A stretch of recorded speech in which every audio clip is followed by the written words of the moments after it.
Hello friends. तो आज हम पढ़ेंगे रेशियो के बारे में। इससे कुछ ऐसे कॉन्सेप्ट जिससे क्वेश्चन इजी और आसानी से बने।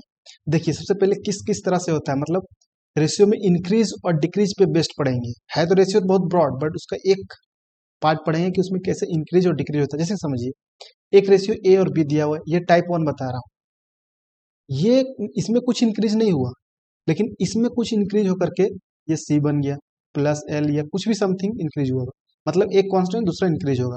एक दूसरा टाइप होता है कि इसमें भी जितना इंक्रीज होगा, अगर यहाँ पे एक्स इंक्रीज हो रहा है, यहाँ पर भी वाई ही इंक्रीज होगा। अगर डिक्रीज हो रहा है एक्स, तो यहाँ पर भी वाई ही डिक्रीज होगा।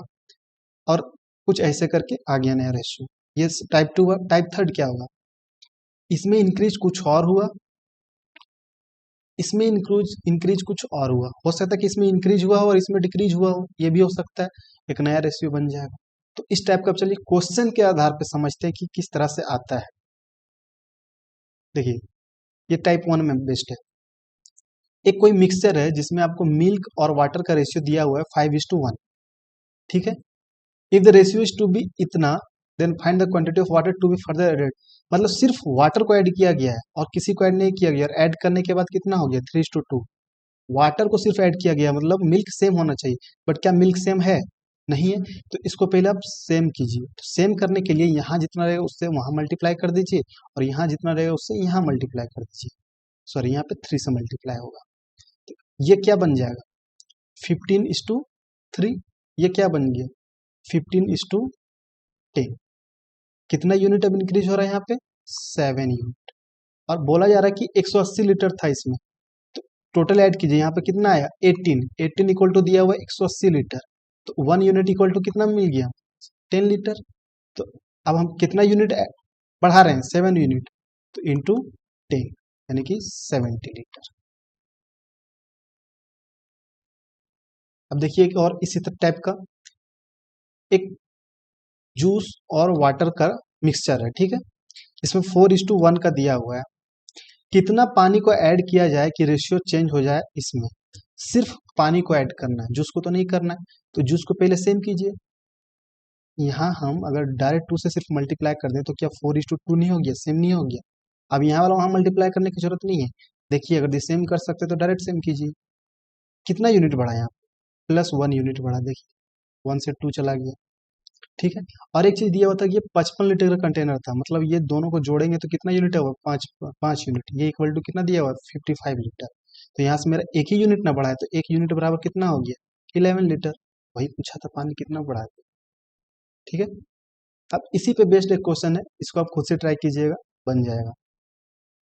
अब टाइप 2 देखिए, जिसमें दोनों में इंक्रीज होगा बट सेम इंक्रीज होगा, या डिक्रीज भी होगा तो दोनों में सेम डिक्रीज होगा। अब टाइप 2 पे बेस्ड ये क्वेश्चन देखिए। दो गर्ल्स का प्रेजेंट एज दिया हुआ है 3:4। 2 साल के बाद दोनों का एज का रेशियो हो जाता है 7:9। अब बताइए, क्या अगर ये 2 साल बढ़ रही है तो क्या ये छोटी रहेगी? ये नहीं बढ़ेगी। यहाँ पे अंडरस्टूड था कि दोनों में same number of years increase हो रहा है, लेकिन यहाँ पे अब यूनिट में जब डिफरेंस देखिए तो ये 4 यूनिट आया और ये 5 यूनिट आया। दोनों तो सेम नहीं है।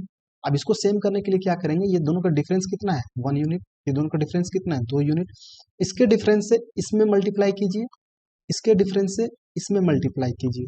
कितना हो जाएगा? 6:8। यहाँ पे 7:9। अब यहाँ पे देखिए कितना इंक्रीज हुआ? +1 यूनिट। यहाँ पर भी +1 यूनिट, यानी कि दोनों में सेम इंक्रीज हुआ। यानी कि मेरा मेरा मिल गया कि 1 यूनिट इक्वल टू, यहाँ पे 2 साल का गैप आ रहा था, 2 साल। ठीक है। अब आपसे बोला जा रहा है कि 10 साल के बाद क्या ये रेशियो हो जाएगा? अब 2 साल में 1 यूनिट बढ़ रहा है, तो 10 साल में कितना यूनिट बढ़ेगा? 5 यूनिट।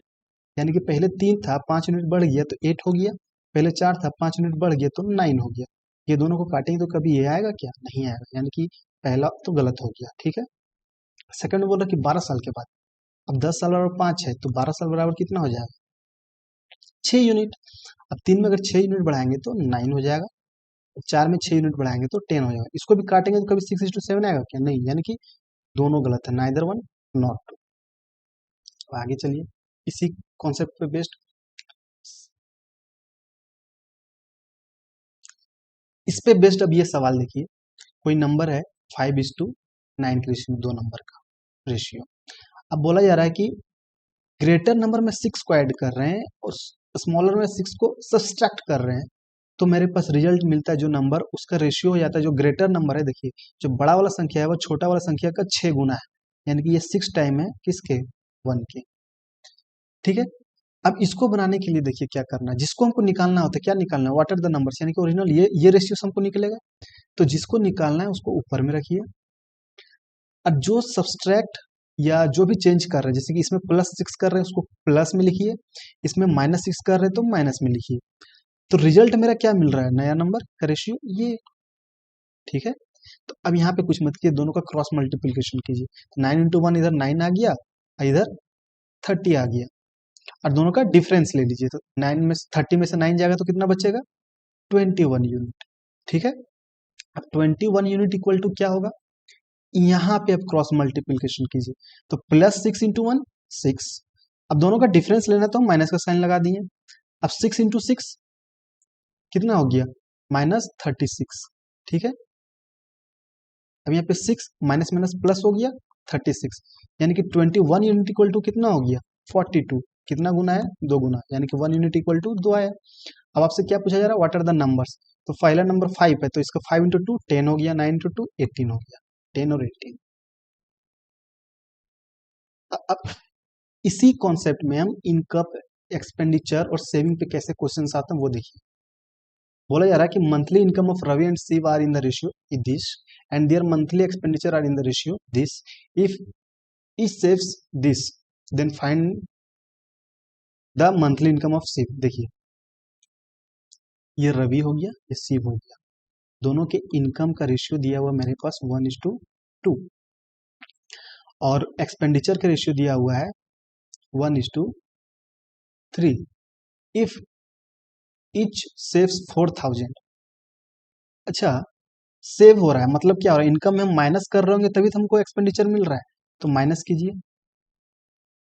इसमें भी तो इनकम में माइनस किए होंगे तभी तो मिल रहा है हमको ना एक्सपेंडिचर। रिजल्ट तो मेरा हमेशा ये होता है, और जो एक्शन लिया जाता है वो नीचे लिखते हैं। ठीक है, अब दोनों का क्रॉस मल्टीप्लिकेशन करेंगे तो इधर से 2 यहाँ आ जाएगा और यहाँ पे 3 आ जाएगा, दोनों का डिफरेंस कितना हो गया, 1 यूनिट।